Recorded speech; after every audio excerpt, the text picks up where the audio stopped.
नमस्कार, बुलेटिन में आपका स्वागत है। आपके साथ मैं हूं जीनत सिद्दीकी। हेडलाइंस के बाद खबरों की बात करेंगे। सरकार के 3 साल पूरे होने पर सीएम योगी ने सरकार की उपलब्धियां गिनाई, साथ ही सरकार की भविष्य की योजनाओं के बारे में भी बात की, सबके सामने रखी। इस दौरान गन्ना किसानों की स्थिति पर बोलते हुए सीएम ने कहा है कि हमने गन्ना किसानों का खास ध्यान रखा है।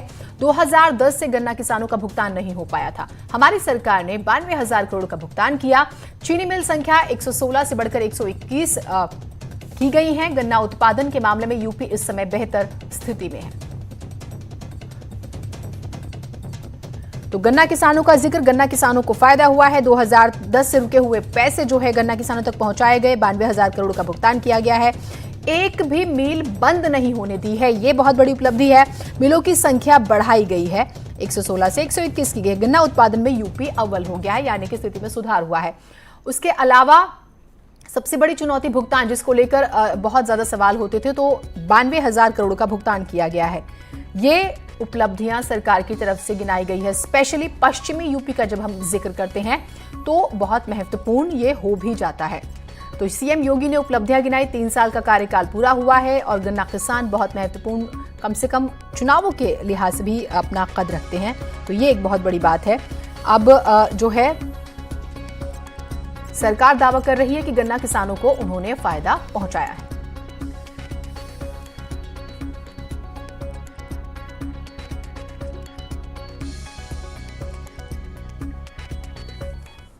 तो गन्ना किसानों की बात हुई है। अब हमारे साथ जुड़ गए हैं यूपी सरकार में गन्ना मंत्री सुरेश राणा जी, उन्हीं से बातचीत करेंगे। सुरेश जी, तो हम उनसे बात करेंगे। हमारे साथ अभी महेंद्र सिंह जी जुड़े हुए हैं, उनसे हम जो है बात करते हैं, क्योंकि उनके पास जल शक्ति और बाढ़ नियंत्रण मंत्री भी हैं, वो कैबिनेट में भी बड़ी जिम्मेदारी है। महेंद्र सिंह जी, बहुत स्वागत है आपका।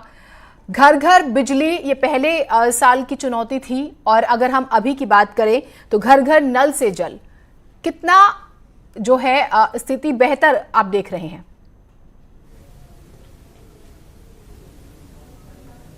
बहुत बेहतर स्थिति है, और सबसे बड़ी बात है कि आदरणीय प्रधानमंत्री ने जल जीवन मिशन की जो योजना पूरे भारत के लिए लागू किया है, और माननीय प्रधानमंत्री जी ने कहा है कि 2024 तक हर घर को नल से जल देने की बात उन्होंने कही है। उसमें उत्तर प्रदेश ने पहले ही इसका काम शुरू कर दिया था। माननीय मुख्यमंत्री जी के आदेशानुसार, उनके मार्गदर्शन में हम लोगों ने बुंदेलखंड जैसी क्षेत्र को और विंध्य और मिर्जापुर, उन क्षेत्रों को प्राथमिकता पर लेते हुए 9,000 करोड़ का केवल बुंदेलखंड में, और विंध्याचल और मिर्जापुर लगा करके 15,000 करोड़ की योजना को इसी साल उसका शुभारंभ करने जा रहे हैं। हमारी योजनाएं सब टेंडर हो चुकी हैं, जल्दी से जल्दी कार्य को प्रारंभ करेंगे, और 2 साल के अंदर सभी क्षेत्रों में हर घर तक नल से जल देने की व्यवस्था हम लोग सुनिश्चित कराएंगे। एक बहुत बड़ी महत्वाकांक्षी योजना है, जहां हम हर घर को नल से जल देने जा रहे हैं।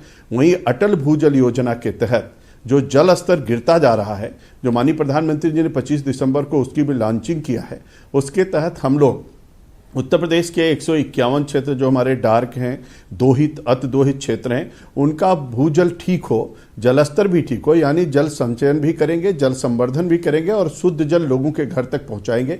ये कार्ययोजना उत्तर प्रदेश सरकार ने बनाई है। माननीय मुख्यमंत्री जी के मार्गदर्शन में और माननीय प्रधानमंत्री जी की प्रेरणा से इस काम को हम समय से पहले कर पाए, इसकी व्यवस्था हम लोग सुनिश्चित करा रहे हैं। आपने एक बहुत इंपॉर्टेंट बात कही जल स्तर को लेकर, लेकिन हम जिस तरह से तस्वीरें देखते हैं किसानों की परेशानी की, और हमारे पास जल संचयन की व्यवस्था बहुत ज्यादा बेहतर नहीं है, और जल स्तर भी गिर रहा है, वो अपने आप में चुनौती। कैसे बैलेंस होगा?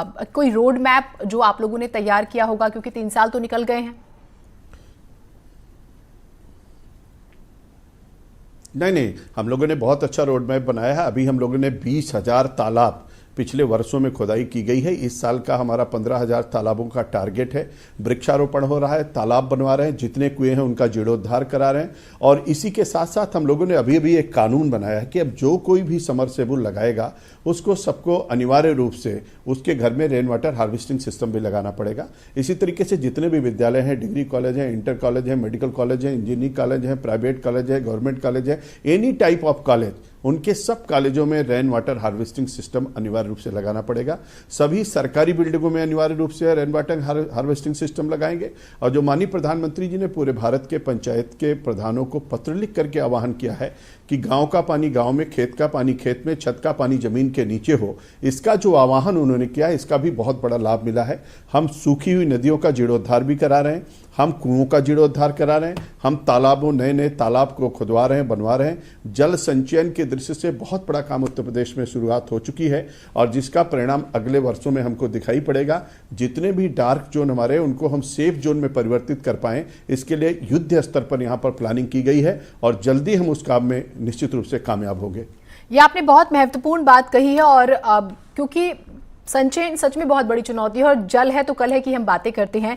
बुंदेलखंड पर आपसे मैं बात करूंगी। एक बड़ी खबर आ रही है, उससे रूबरू करा देते हैं दर्शकों को एक बार।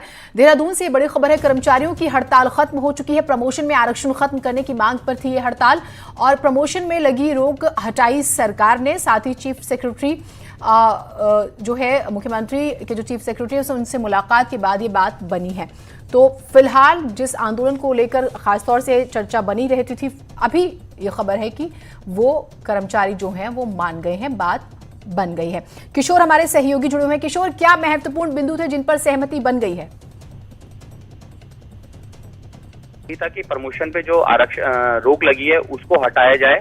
2012 11 सितंबर 2012 का जो ऑर्डर था उसको कैंसिल करके प्रमोशन पे जो आरक्षण है उसको हटाया जाए और जैसी पहले व्यवस्था थी 2012 से वैसी ही रखी जाए। तो वो सरकार ने इनकी मांग महत्वपूर्ण मांग ली है। इसके साथ ही जो इनका आंदोलन चल रहा था जनरल ओबीसी कर्मचारियों का, उसमें जो मुकदमे कायम हुए थे, नो वर्क नो पे लागू हुआ था, तो उसकी जो 2 और मांगे थी वो भी महत्वपूर्ण मांग पे सरकार ने हामी भर दी है। अब जो नो वर्क नो पे लागू था उसमें अब इनकी छुट्टियों में, विशेष छुट्टियों में उनको डाला जाएगा ताकि इनकी जो तनख्वाह है वो ना कटे। और दूसरा जो मुकदमे है वो सरकार वापस लेगी। जो लगातार इनके हड़ताल पे जो कई लोगों पे मुकदमे कायम कर दिए गए थे तो वो हट जाएगी। तो लगभग 3 सहमतियां थी। सबसे महत्वपूर्ण सहमति यही थी कि प्रमोशन में आरक्षण और जो 2012 में प्रमोशन में रोक लगी थी वो हटाने की मांग, वो सहमति बन गई है। जी, बहुत शुक्रिया आप हमारे साथ जुड़े। तो फिलहाल सहमति बन गई है और दिक्कतें, क्योंकि हम ये देख रहे हैं कि कोरोना को लेकर बहुत ज़्यादा चैलेंजेस हैं। किसी भी स्टेट की बात करें तो वहाँ पर कम से कम कर्मचारी जो है अगर हड़ताल पर हैं तो भी दिक्कतें बढ़ रही थी। तो यहाँ पर एक राहत की बात नजर आ रही है।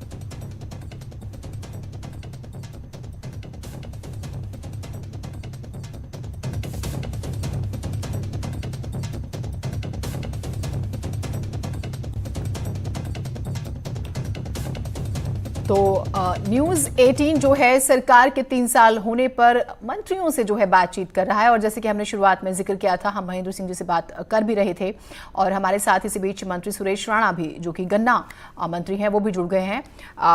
सुरेश जी, आपका भी बहुत स्वागत है। अभी हम महेंद्र जी से बातें कर ही रहे थे, स्पेशली जल शक्ति मंत्रालय को लेकर। जब हम गन्ना किसानों की बात करते हैं, बहुत बड़ी चुनौती रही और सरकार ये दावा कर रही है कि उन्होंने भुगतान किया, क्योंकि भुगतान बहुत बड़ी चुनौती है।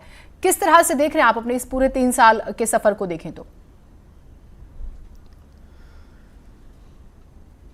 नहीं, सबसे पहले तो मैं उत्तर प्रदेश के यशस्वी मुख्यमंत्री योगी आदित्यनाथ जी को उत्तर प्रदेश के 50 लाख गन्ना किसानों की ओर से बहुत बहुत बधाई देना चाहता हूं, क्योंकि सबसे बड़ी बात है विश्वास की।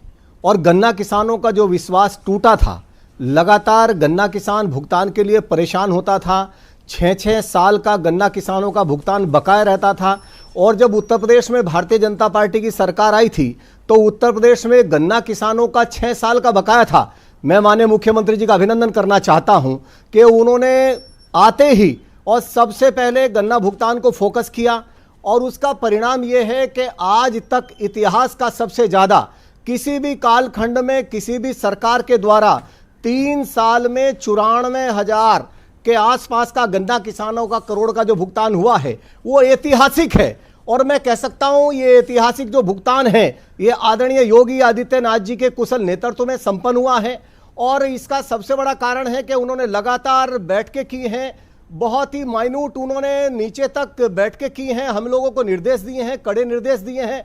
और जहां उत्तर प्रदेश में 5 साल में बहुजन समाजवादी पार्टी सरकार के समय में 55,000 करोड़ का भुगतान 5 साल के अंदर हुआ था और 1 साल में समाजवादी पार्टी के जब चुनाव का वर्ष था, चुनाव के वर्ष में 18,000 करोड़ रुपए का भुगतान एक साल के अंदर होता था। मैं आदरणीय मुख्यमंत्री जी को अभिनंदन करना चाहता हूं कि यहां अब उत्तर प्रदेश में एक साल के अंदर 35,400 करोड़ रुपए का गन्ना किसानों का भुगतान आदरणीय योगी जी के नेतृत्व में हो रहा है और इसका परिणाम सामने आया है। और सबसे बड़ा परिणाम तो यह है कि आज गन्ने के क्षेत्र में उत्तर प्रदेश देश में नंबर 1 हो गया है। जब कोई भी सरकार किसी फसल के लिए बेहतर काम करती है तो उसका सबसे बड़ा परिणाम आता है कि उस फसल का रकबा कितना बढ़ रहा है। जब उत्तर प्रदेश में भारतीय जनता पार्टी की सरकार आई थी तो गन्ना किसान उससे पहले नर्वस था, हताश था, निराश था, लेकिन योगी जी के कामों के कारण आज उत्साह आया है। और उसका सबसे बड़ा परिणाम है कि भारतीय जनता पार्टी की सरकार आने के समय उत्तर प्रदेश में 20 लाख ठीक सुरेश जी, ये तो आप आंकड़ों के साथ हमें जो है बता भी रहे हैं। एक चीज, क्योंकि देखिए गन्ना किसानों का जो बकाया मुद्दा था, बहुत बार हमने तमाम विरोधियों के ट्वीट्स देखे, विपक्ष के नेताओं के, शुगर मिल बंद नहीं होने दी, शुगर मिल बहुत बड़ी चुनौती। उसके बाद भी समर्थन मूल्य का भी हम जिक्र करते हैं। गाहे बगाहे कई बार किसान सड़कों पर, खासतौर से गन्ना किसानों की हम बात करें, वो आ ही जाता है। तो उसके पीछे के आप क्या कारण मानते हैं? कौन से ऐसे पहलू हैं जिस पर वो संतुष्ट नहीं हो पाता या जिस पर काम करने की जरूरत अभी और ज्यादा है? जहां तक आपने शुगर मिलों की बात की है, तो मैं निश्चित रूप से यह कहूंगा कि शुगर मिलों में 7 से 12 तक उत्तर प्रदेश में 19 चीनी मिलों को बंद किया गया और 12 से 17 तक उत्तर प्रदेश में 10 चीनी मिलों को बंद किया गया। मानो 10 साल में उत्तर प्रदेश में 29 चीनी मिलों को बंद किया गया। मैं अभिनंदन करूंगा मुख्यमंत्री जी का कि उन्होंने एक भी चीनी मिल को बंद नहीं होने दिया और साथ ही साथ जो वर्षों से चीनी मिल बंद थी, पूर्वांचल को चीनी का कटोरा कहा जाता था, लेकिन वहां चीनी मिलें बेच दी गई थी, चीनी मिलें बंद कर दी गई थी। माननीय मुख्यमंत्री जी के निर्देशन पर गोरखपुर में पिपराइच में हमने 5,000 टीसीडी की नई मिल लगाई, मुंडेरवा बस्ती में 5,000 टीसीडी की मिल लगाई, किसान नेता चौधरी चरण सिंह जी की कर्मस्थली बागपत में रमाला में 5,000 टीसीडी की मिल लगाई। और वर्षों से बंद चीनी मिल, चाहे बुलंदशहर की वेव शुगर मिल हो, चाहे विनस हो चंदौसी की मिल, चाहे सहारनपुर की दया शुगर मिल हो, जहां वर्षों से किसान धरना देता था, इंतजार करता था, निराश हो चुका था कि मिलें चलेंगे कि नहीं चलेंगी, लेकिन माननीय मुख्यमंत्री जी के नेतृत्व में उन मिलों को चलाने का काम आदरणीय योगी आदित्यनाथ जी के नेतृत्व में हुआ है। और उसका परिणाम है कि जहां गन्ने की पिराई, और मैं कहूंगा आज गन्ने की पिराई में भी उत्तर प्रदेश देश में नंबर 1 है। जब उत्तर प्रदेश में भारतीय जनता पार्टी की सरकार आई थी तो मैं जरूर बताना चाहूंगा कि 64 करोड़ कुंटल गन्ने की पिराई होती थी पूरे उत्तर प्रदेश के अंदर। आज उत्तर प्रदेश में 111 करोड़ कुंटल गन्ने की पिराई हो रही है। यह अपने आप में कीर्तिमान है और इस पिराई का ही परिणाम है कि आज उत्तर प्रदेश 120 लाख टन चीनी पैदा करके देश में नंबर 1 स्थान पर है। हम गन्ने के उत्पादन में नंबर 1 हैं, हम मिलों के संचालन में नंबर 1 है, हम चीनी के उत्पादन में नंबर 1 है। और माननीय मुख्यमंत्री जी ने जो फार्मूला, अभी आपने बात की थी किसानों से बातचीत करने की, माननीय मुख्यमंत्री जी ने जो फार्मूला लागू किया है, उन्होंने कहा उत्पादन बढ़ाना है, लागत घटानी है और बहुत समय से भुगतान करना है। उत्पादन बढ़ाने की बात पर मैं आपका ध्यान आकृष्ट करना चाहता हूं और आपके माध्यम से माननीय मुख्यमंत्री जी का बधाई देना चाहता हूं कि जब उत्तर प्रदेश में भाजपा की सरकार आई थी तो उस समय 66 टन पर हेक्टेयर गन्ने का उत्पादन था उत्तर प्रदेश के अंदर।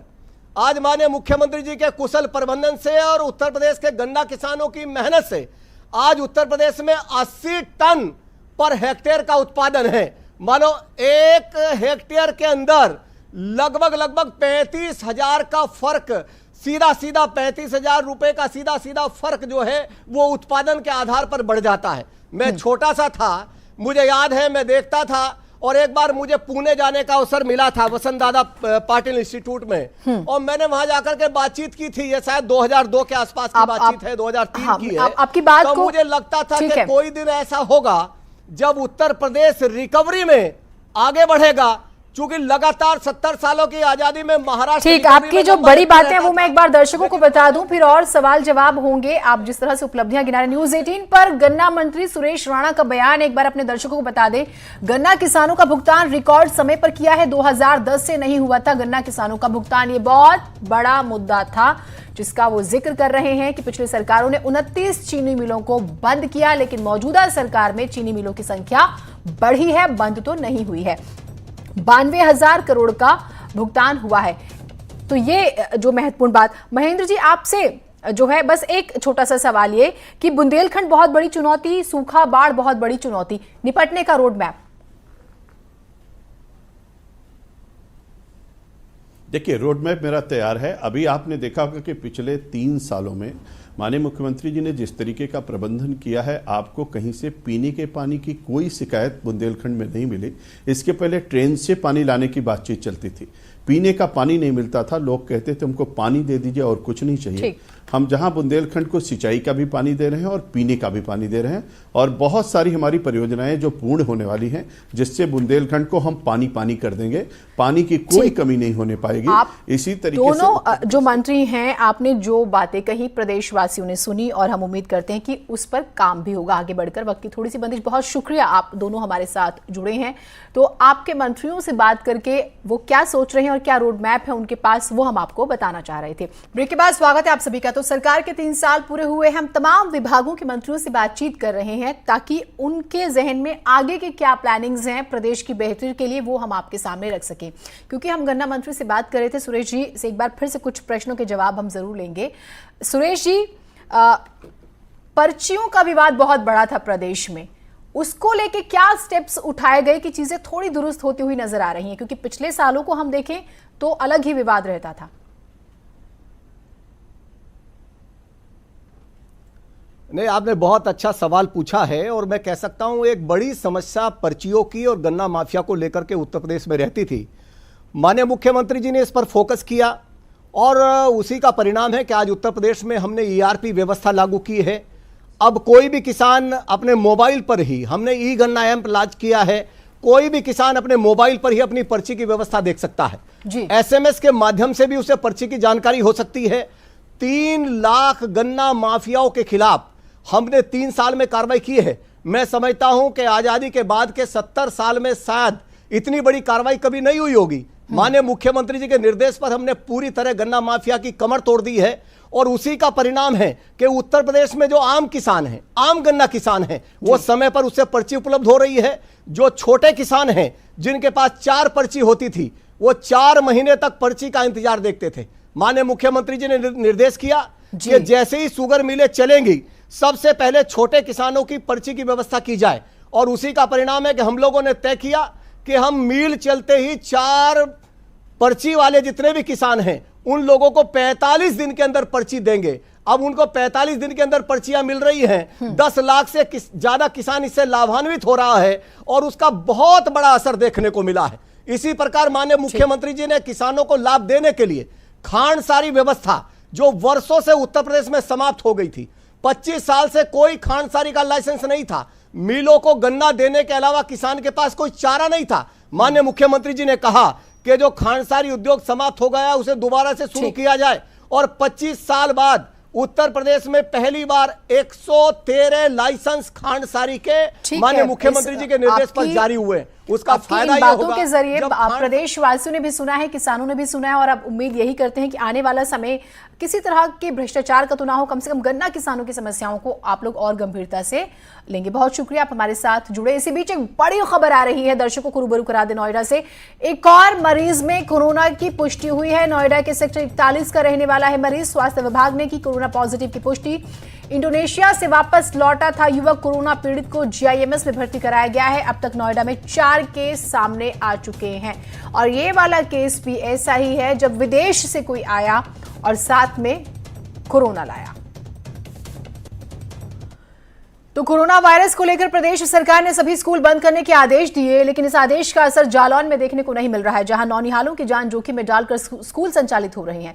जालौन के उरई में जब पड़ताल की गई तो यहां SPS आइडियल पब्लिक स्कूल में नौनिहाल बैग सहित नजर आए। कोरोना से बचने के लिए स्कूल में कोई प्रबंध भी नहीं किया गया था।